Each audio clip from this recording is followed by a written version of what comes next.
Dear student, मेरे maths class में आइए, आपका स्वागत है। आज हम लोग पुनः कक्षा 10वीं के लिए दो चर वाले रैखिक समीकरण में से टॉपिक लेते हैं जो कंपटीशन एग्जाम के दृष्टिकोण से भी महत्वपूर्ण होता है। आइए हम इसको कैसे सॉल्व करेंगे। हमारे पास प्रश्न है कि दो संख्याओं का गुणनफल 45 तथा इनका योगफल 14 है, तो संख्याएं ज्ञात कीजिए। यहाँ पर क्वेश्चन दिया हुआ है कि दो संख्याओं का गुणनफल 45 तथा उनका योग 14 है, तो संख्याएं ज्ञात कीजिए। तो इसको हम सॉल्यूशन दो चर वाले रैखिक समीकरण से करते हैं। इसकी पहले मैं आपको दो चर वाले रैखिक समीकरण बना के पहले इसको देखते हैं कि ये किस प्रकार से है। उसके बाद कंपटीशन के एग्जाम के दृष्टिकोण से इसको हम लोग किस प्रकार से सॉल्व करेंगे बताएंगे आप। तो आइए यहाँ पर हम सबसे पहले दिया है, यहाँ पर सॉल्व करेंगे। उसको क्या है, मानेंगे हम इसमें माना संख्याएं ए और बी है। एक संख्या ए तथा दूसरी संख्या बी है। माना संख्याएं ए तथा बी है तथा ए बी, तब क्या हो जाएगा कि दोनों का गुणनफल। तब पहला कंडीशन दिया हुआ है दोनों संख्याओं का गुणनफल, दोनों संख्याओं का गुणनफल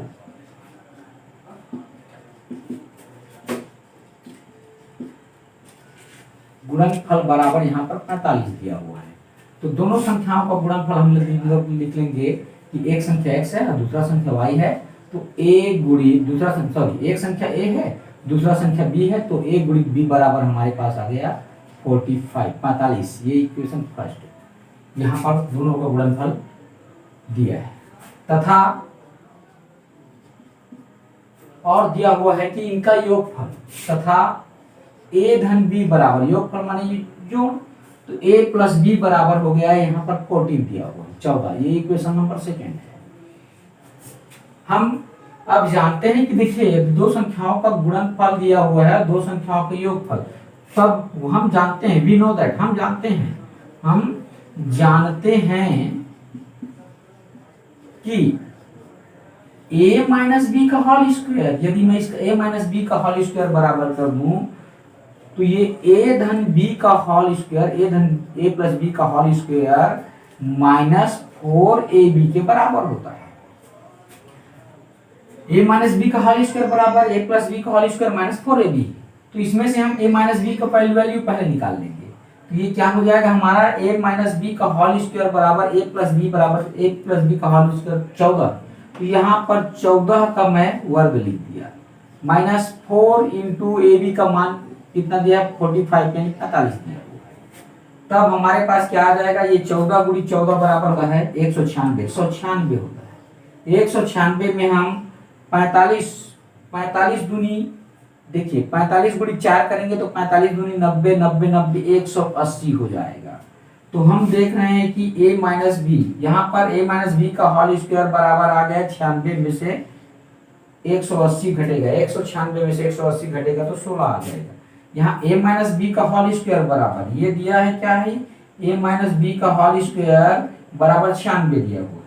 तो a माइनस बी बराबर वर्गमूल 96 यानी 4 आ जाएगा। इसका स्क्वायर रूट, दोनों साइड का स्क्वायर रूट लिए, तो देखिए यहाँ a माइनस बी का होल स्क्वायर बराबर 16, तो a धन b बराबर वर्गमूल 16 यानी 4। वर्गमूल 16 का मान कितना होता है, तो 4 होता है। तो ये इक्वेशन नंबर हमारा थर्ड प्राप्त हुआ। अब इक्वेशन नंबर सेकेंड, यहाँ a प्लस बी बराबर 14 और दूसरा a माइनस बी बराबर 4 दिया हुआ है। तो हम इसको घटाएंगे, क्या करेंगे, समीकरण 2 में समीकरण 3 को जोड़ने पर लिखें तो बड़ी संख्या निकलेगा और घटाने पर लिखेंगे तो छोटी संख्या निकलेगा। जोड़ेंगे तो हमारा क्या हो जाएगा, a धन b बराबर 14 और दूसरा a ऋण b बराबर 4। दोनों को यदि जोड़ा जाए तो चिन्ह नहीं बदलता है, चिन्ह वही रहता है। और चिन्ह के आधार पर आप देखें, इसको संक्रिया करेंगे, यानी a में a जुड़ेगा तो ये 2a हो जाएगा और b और b घट जाएगा हमारा। तो ये 14 में 4 जुड़ेगा तो यहाँ पर 18 हो जाएगा। तो a बराबर, अब हमारे पास a बराबर निकल जाएगा 18/2 यानी 9। एक संख्या 9 हो गया, एक संख्या 9 प्राप्त हुआ। तो दूसरी संख्या यानी a बराबर 9 प्राप्त हुआ, तो दूसरी संख्या बराबर हम इसका मान वैल्यू समीकरण एक 2 में रखने पर, समीकरण 2 में a बराबर 9 रखने पर, a बराबर 9 रखने पर क्या हो जाएगा, यहाँ पर a धन b बराबर 14 दिया हुआ है, तो a बराबर हम लोग लिखेंगे 9 धन b बराबर हो जाएगा 14, तो केवल b बराबर हो जाएगा 14 माइनस 9, यानी 14, b बराबर 14 में से 9 घटा तो 5 आ गया। इस प्रकार अतः संख्याएं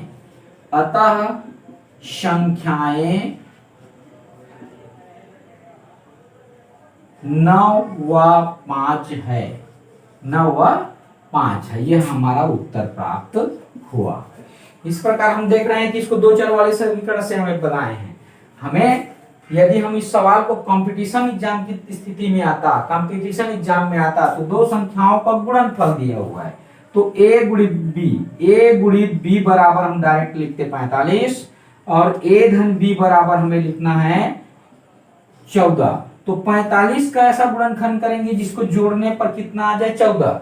तो 45 का गुणनखंड होता है 1 गुणित 45, 2 गुणित 2 का भाग नहीं जाएगा, 3 गुणित 15 और 5 गुणित 9, ये हमारे पास गुणनखंड प्राप्त होंगे। 1 गुणित 45, फिर 3 गुणित 15, 5 गुणित 9। तो जिसको हमें क्या करना है, जोड़ने पर 14 आ जाए, वो हमारा उत्तर होगा।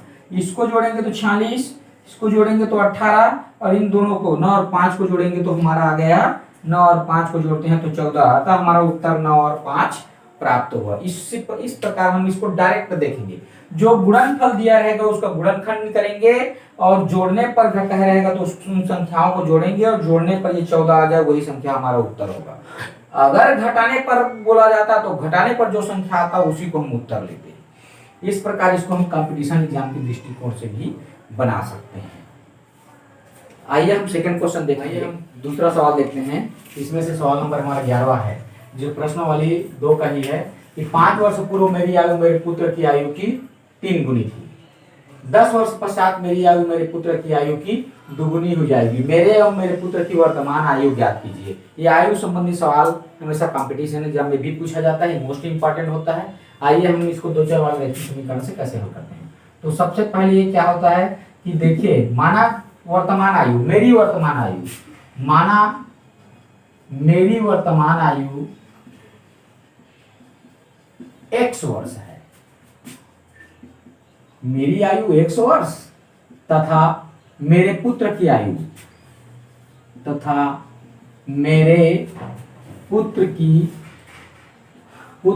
आयु, मेरी आयु तथा मेरे पुत्र की आयु, मेरी आयु 100 वर्ष, मेरे पुत्र की आयु y वर्ष है। तब 5 वर्ष पहले मेरी आयु कितना हो जाएगा 1 से 5 तथा मेरे पुत्र की आयु कितना हो जाएगा y ऋण 5। तो 5 वर्ष पहले मेरी आयु मेरे पुत्र की आयु की 3 गुनी थी, तो मेरे पुत्र की आयु को भी मैं 3 गुना कर लूं तो दोनों बराबर हो जाएंगे। ये मेरे 5 वर्ष पहले की आयु है। 5 वर्ष पहले यानी मेरी आयु और वर्तमान आयु 100 वर्ष है, तो 5 वर्ष पहले मेरी आयु 1 से 5 रहा होगा और मेरे पुत्र की आयु y ऋण 5। तो कहा गया है कि मेरी आयु मेरे पुत्र की आयु की 3 गुनी थी। ये अब इसको हम इक्वेशन बना देते हैं। यहाँ पर हो जाएगा 1 ऋण 5 बराबर ये 3 का अंदर में गुणा करूंगा तो 3y और माइनस 3 5 जा 15, 3 5 6 15। अभी इसको इक्वेशन बनाएंगे तो ये हो गया x और 3 इधर वापस आ जाएगा, तो x ऋण 3y बराबर माइनस 15 और ये उधर जाके प्लस 5, यानी हम दोनों की आयु का अंतर x माइनस 3y बराबर हो जाएगा, ये क्या हो जाएगा माइनस 10। ये इक्वेशन नंबर हमारा फर्स्ट प्राप्त हुआ। प्रश्न फिर से यहाँ पर देखिए, 5 वर्ष पहले मेरी आयु 1 से 5 वर्ष, मेरे पुत्र की आयु y ऋण 5। अब मेरी आयु पहले से 3 गुना है तो बराबर करना है, तो मेरे पुत्र की आयु में 3 का गुणा कर दूं तो बराबर हो गया। तो ये हमारा फिर क्या हो गया x माइनस 5 और यहाँ पर 3x माइनस 15 हो जाएगा। अब हम इसको क्या किए कि यहाँ पर एक अचर पद को, जो जितना भी चर पद है उसको एक तरफ और अचर पद को एक तरफ लिखे। तो यहाँ x माइनस 3y बराबर क्या हो गया, -15 धन 15, ये घट करके हमारा -10 आ गया, यानी दोनों का अंतर -10। ये समीकरण 1 है। तथा दूसरा कंडीशन कहा गया है कि 10 वर्ष बाद मेरी आयु मेरे पुत्र की आयु की 2 गुनी हो जाएगी। 10 वर्ष बाद मेरी आयु कितना होगा, 1 से धन 10। 10 वर्ष बाद बोल रहा है, अभी वर्तमान मेरा x है, तो 10 साल बाद इसमें मेरी आयु में 10 जुड़ जाएगा। मेरी आयु मेरे पुत्र की आयु की, मेरे पुत्र की 10 वर्ष बाद आयु होगी, y धन 10 हो जाएगा। तो मेरी आयु मेरे पुत्र की आयु की 2 गुनी हो जाएगी। तो मैं अपने पुत्र की आयु में 2 का गुणा कर दूं तो बराबर हो जाएंगे। मेरा पहले से 10 2 गुना है, तो इसको भी मैं 2 का गुणा करूंगा तभी डबल होगा। ठीक है, तो ये इक्वल हो जाएगा, 2 का गुणा किया तब इक्वल हो गया, हमारा बराबर हो गया। इक्वल करना था, ये समीकरण इक्वल को बताता है, दोनों को बराबर कर दिए हम लोग। अब क्या होगा, यहाँ समीकरण को हल कर देंगे, 1 से धन 10, यहाँ 2 का गुणा करेंगे तो 2y धन 20। अब हमें y वाला पद को एक तरफ, x और y को एक तरफ, तो यहाँ पर हो जाएगा x ऋण 2y, x ऋण 2y बराबर हमारा आ गया, यहाँ पर पहले से 20 था और इधर से 10 ट्रांसफर हो जाएगा, उधर -10 हो जाएगा। तो x माइनस 2y बराबर हमारे पास यहाँ पर आ गया 10।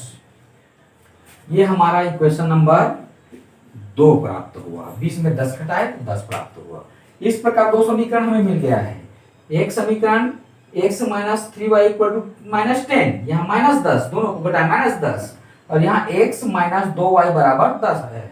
तो अब हम इसको क्या करेंगे कि हम देख रहे हैं कि किसी एक पद, समीकरण 1 में ये जो दिया गया हमारा पद है, पहला पद क्या है, x पहला क्या है, पहला अचर पद है, x का गुणांक दोनों में बराबर है। तो हम इसको हल करने के लिए क्या करेंगे, समीकरण 2 में समीकरण 1 में समीकरण 2 को घटाने पर, समीकरण 1 में समीकरण 2 को घटाने पर, आइए घटा देते हैं। घटाने पर क्या हो जाएगा, पहला हमारा समीकरण 1 में बोल रहे हैं तो उसको ऊपर लिखेंगे, x माइनस 3y बराबर -10, और दूसरा है x माइनस 2y बराबर, ये केवल 10 है। अब हमें घटाने पर बोले हैं, क्योंकि जिसको हम बराबर किए, जो पहले से बराबर है उनका चिन्ह समान है, इसलिए हम घटाने पर लिखते हैं। घटाने पर इसका चिन्ह बदल जाएगा, पहले से पॉजिटिव है तो ये नेगेटिव हो जाएगा, और y वाला पद पहले से नेगेटिव है नीचे वाला तो धनात्मक पॉजिटिव हो जाएगा। यहाँ नेगेटिव हो जाएगा, ये भी 10 पहले से नेगेटिव है, वो पॉजिटिव है, वो नेगेटिव हो गया। अब यहाँ क्या हो गया, 1 से में 1 से घट करके 0, यहाँ 3y में से 2y घटेगा, दोनों अलग अलग चिन्ह है, ये नेगेटिव है ये पॉजिटिव, एक ऋणात्मक है दूसरा धनात्मक, तो y और चिन्ह में बड़ा वाला लगता है तो -y, तो -y बराबर, ये दोनों क्या है, हमारा समान चिन्ह है तो माइनस जुड़ेगा और चिन्ह वही रहेगा, तो 10 और 10 20, यानी y बराबर हमारा -y बराबर -20 है, तो y बराबर 20, यानी 20 वर्ष। y जो है पुत्र की आयु थी, तो उसकी आयु कितना हो गया, पुत्र का 20 वर्ष। ये y का मान हमारा निकल गया। इसको हम क्या किए, घटाए हैं, तो देखिए घटाने पर चिन्ह बदलता है नीचे वाली संख्या का, और फिर बदलने के बाद जो समान चिन्ह रहे वो जुड़ेगा, असमान चिन्ह रहे वो घटेगा। यहाँ ये भी दोनों सभी, ये दोनों x वाला पद असमान चिन्ह है, घट करके 0 हो गया, यहाँ 3y में 2y घटेगा तो -y आया, जो बड़ा चिन्ह माइनस में है इसलिए -y, और ये दोनों 10 और 10 दोनों उधारी है, -10 है, -10 जुड़ करके दोनों उधारी सेम चिन्ह वाला है, जुड़ेगा और चिन्ह वही लिखाएगा जो चिन्ह है। तो y बराबर -y बराबर 20, -20, तो y बराबर केवल 10 वर्ष। अब y के इस मान को समीकरण 1 में रखने पर, चलिए हम समीकरण 1 में रखते हैं।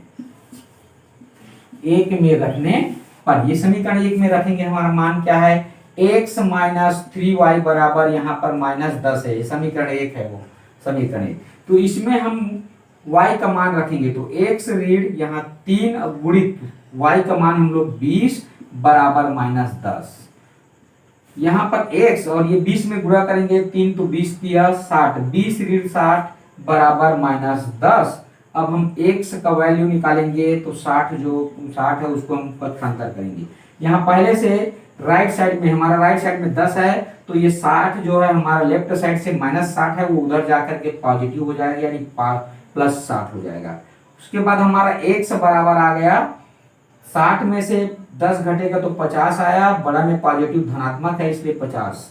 तो पुत्र की आयु अतः पिता की आयु कितना निकल गया 50, पिता की आयु 50 वर्ष, पुत्र की आयु 20 वर्ष। अतः अतः पिता की आयु 50 वर्ष तथा पुत्र की आयु